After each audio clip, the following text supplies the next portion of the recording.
site qui a été créé en 2001, il y a un petit peu plus de 10 ans aujourd'hui, et qui propose aux amateurs de grands crus de venir les acheter dans les ventes aux enchères ou au travers de ventes à prix fixe. Ils peuvent également connaître la valeur, savoir la cote du vin et son évolution dans le temps. Et ils peuvent également revendre les bouteilles qu'ils ne boiront pas. Récemment, vous avez publié le baromètre Ideal Wine, qui en fait propose un état des lieux du marché des ventes aux enchères de vin.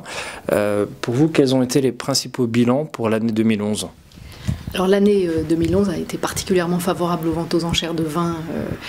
C'est un marché qui a été très porté par la demande asiatique et c'est un marché aussi de biens de luxe. Comme chacun sait, même dans une conjoncture économique difficile comme celle qu'on a vécue en 2011, le luxe sert de valeur de refuge. Vous parlez de l'éclatement de la bulle Lafite et également de la réorientation vers les vins de Bourgogne. Est-ce que vous pouvez développer ces deux points ? Alors le château Lafite Rothschild a été pendant un peu plus de 2 ans le vin qui était très prisé par les amateurs asiatiques et plus particulièrement chinois. Donc ce vin, ce Pauillac a vu ses cours littéralement exploser en 2 ans. Mais ce phénomène, je dirais, a connu une véritable inflexion à partir du 3e trimestre de l'année 2011.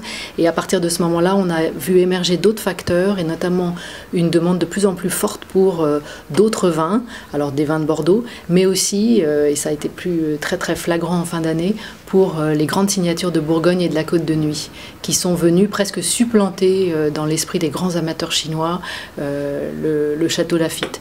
Donc ceux qui en ont le plus bénéficié sont les vins du domaine de la Romanée-Conti, les vins d'Henri Jaillet et quelques grands producteurs de la Côte de Nuit qui ont vu également leur cote exploser.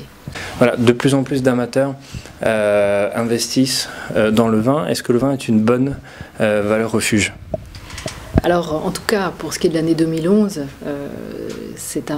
le vin a vraiment été plus qu'une valeur refuge, puisque parallèlement à un écroulement des indices boursiers, notamment du CAC 40, qui a perdu sur l'année près de 18%, le marché des grands crus que nous suivons, sur une centaine de grands vins de Bordeaux, Bourgogne et de la vallée du Rhône, ce marché-là, lui, a progressé de plus 7% sur l'ensemble de la période 2011.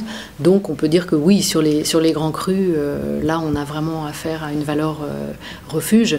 Depuis le début de l'année 2012, les choses sont un petit peu différentes parce que l'indice CAC 40 s'est repris. Pendant ce temps-là, le marché a continué à évoluer en fonction des facteurs que je viens de vous indiquer, c'est-à-dire que les Bordeaux sont en légère régression. La Bourgogne, elle, continue à progresser, plus vite même que le CAC 40 qui, lui, se redresse.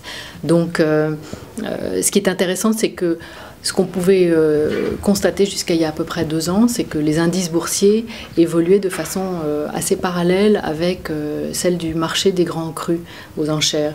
Et depuis l'éclatement de la crise financière de fin 2008 et surtout depuis 2009, on a assisté à une décorrélation entre l'évolution des indices boursiers, qui, avec une situation économique difficile, ces indices donc ont subi des évolutions très négatives.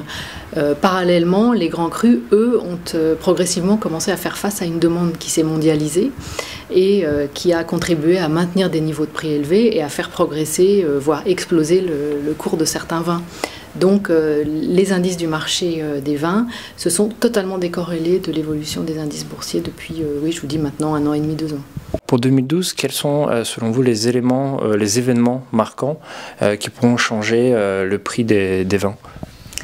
Alors tout ce qui se passe au niveau des notations des grands critiques français et internationaux auront indéniablement un impact sur le prix des vins. Je pense par exemple à la renotation récente du millésime 2009 à Bordeaux par Robert Parker. Un certain nombre de vins, près de 20, ont été notés 100 sur 100 par le critique américain.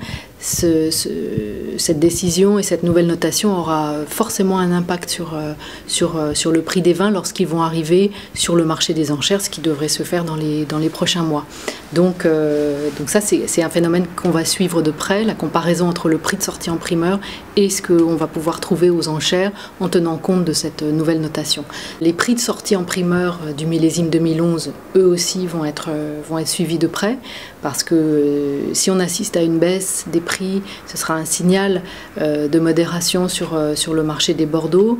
Donc ça, ce sera également très important à suivre. Après, ce qu'il va falloir analyser, ce sont justement les récentes évolutions sur la demande chinoise et asiatique pour les vins de Bourgogne. Est-ce que c'est un phénomène pérenne? Ça semble l'être, hein. Les premiers échanges de l'année 2012 le montrent. Et plus largement, est-ce que cette demande asiatique va s'étendre à d'autres régions? Je le pense très sincèrement. Je pense qu'il y a une vraie curiosité pour aller bien au-delà de ce que Bordeaux et la Bourgogne peuvent proposer.